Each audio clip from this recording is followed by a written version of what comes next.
snimit ćemo jedan jedinstveni događaj vezan na Stari grad. Olujni jugo s jedne strane puše iz Starog grada u kanal, valuje u tom smjeru, a struja ide u obrnutom, dok plivamo, a zapravo stojimo na mjestu. Evo jedinstven događaj, vrijedi ovo pogledati.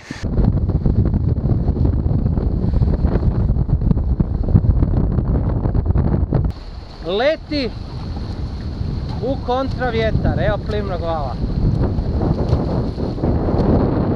Ajde!